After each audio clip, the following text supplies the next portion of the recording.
मेरे कई स्टूडेंट्स बहुत सक्सेसफुल होते हैं, अच्छे कॉलेजेस सेलेक्ट होते हैं, सिलेक्शन निकालते हैं कंपटीशन में। तो जब मैं उनसे पूछता हूँ कि इस चीज को कैसे ओवरकम करते हो, तो वो आंसर देते हैं कि ये चीज मेरे साथ हुई है। जैसे पढ़ने बैठे हो तो आप ये बोलो कि मैं सिर्फ 10 मिनट पढ़ूंगा, एक क्वेश्चन करूंगा। अपने माइंड को चीट करो।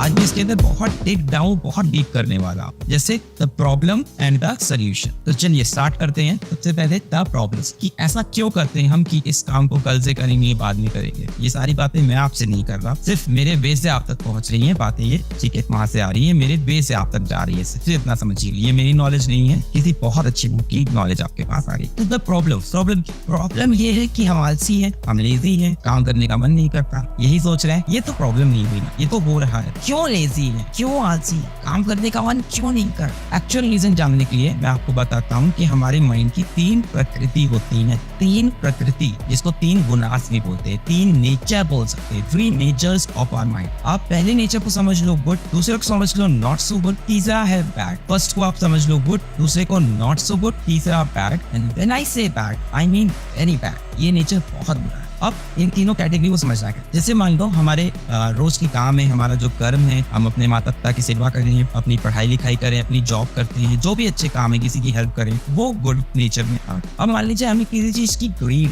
पैशन, किसी काम को हद से ज्यादा कर रहे हैं और बाकी कामों पे ध्यान नहीं दे रहे हैं। जैसे आइसक्रीम ही बहुत ज्यादा खा रहे हैं, या पढ़ाई भी बहुत ज्यादा कर रहे हैं, या तो बहुत ज्यादा रहे हैं। ये हमारा नॉट सो गुड नेचर में आता है। आज इन दिनों की बात नहीं करना, आज हम लोग को बात करनी है बैड, मतलब डार्कनेस की, और प्रोक्रेस्टिनेशन, यानी आज का काम कल पे डालना। साइकोलॉजी के हिसाब से ये बैड नेचर, इसको ताओ गुनाज में, थर्ड नेचर, थर्ड प्रकृति ताओ गुनाज में जाता है। ये सबसे वर्स्ट काइंड है। मतलब आप जिस प्रॉब्लम को बहुत छोटा समझ रहे थे, लेजी हैं, आलसी हैं, उसका नेचर इतना छोटा नहीं, वो आपके माइंड के 3 नेचर में से सबसे गंदे नेचर में से आ रही है, ताओ गुनाज में से, which is the darkest kind, सबसे डार्केस्ट फॉर्म है। तो अब आपको मैंने सबसे पहले ये बता दिया कि ये प्रॉब्लम इतनी छोटी नहीं थी जितनी लोग बोलते हैं। मेरे कई स्टूडेंट्स बहुत सक्सेसफुल होते हैं, अच्छे कॉलेजेस सेलेक्ट होते हैं, सिलेक्शन निकालते हैं कंपटीशन में, या तो बोर्ड में 95, 96 लाते हैं। तो जब मैं उनसे पूछता हूँ कि इस चीज को कैसे ओवरकम करते हो, तो वो आंसर देते हैं कि ये चीज मेरे साथ हुई है। कुछ लोगों के साथ ये चीज नहीं होती, कुछ लोग को ये चीज पता ही नहीं चलती, कई लोग ऐसे होते ही नहीं जो चीजों पर टाले, वो इस नेचर पे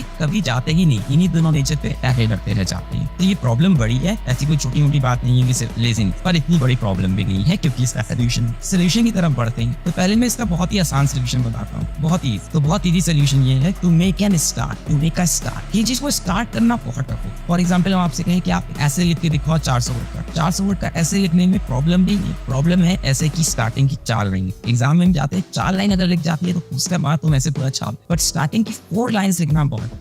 since I am physics teacher, तो मैं फिजिक्स का एग्जांपल दे देता हूँ। मान लीजिए मेरे पास यहाँ पे एक बॉक्स रखा है आयरन का या वुड का, और मुझे उसे पुश करते हुए एक दूसरी बॉल तक ले जाना है। तो ले जाना टफ नहीं है, वहां से हिलाना टफ है। मतलब इनिशियल, जिसको हम बोलते हैं स्टैटिक फ्रिक्शन, फिजिक्स में स्टैटिक फ्रिक्शन बहुत ज्यादा होता है, उसके बाद वो चलने लगेगा, काइनेटिक फ्रिक्शन कम हो जाएगा। मतलब बड़ा आसान है। तो स्टार्ट करने के लिए मैंने एक अपना रूल पहले भी वीडियो बताया, जिसको मैं बोलता हूँ 10 मिनट्स रूल। 10 मिनट्स रूल क्या कहता है कि आप जैसे पढ़ने बैठे हो, तो आप ये बोलो कि मैं सिर्फ 10 मिनट पढ़ूंगा, एक क्वेश्चन करूंगा। अपने माइंड को चीट करो, बोलो कि सिर्फ 10 मिनट पढ़ूंगा, एक क्वेश्चन करूंगा। इसको बाद में नहीं करना, 10 मिनट पढ़ूंगा, एक क्वेश्चन। चीट करना कि मैं यहाँ बस थोड़ी सी पढ़ाई करूंगा, काम बन जाएगा।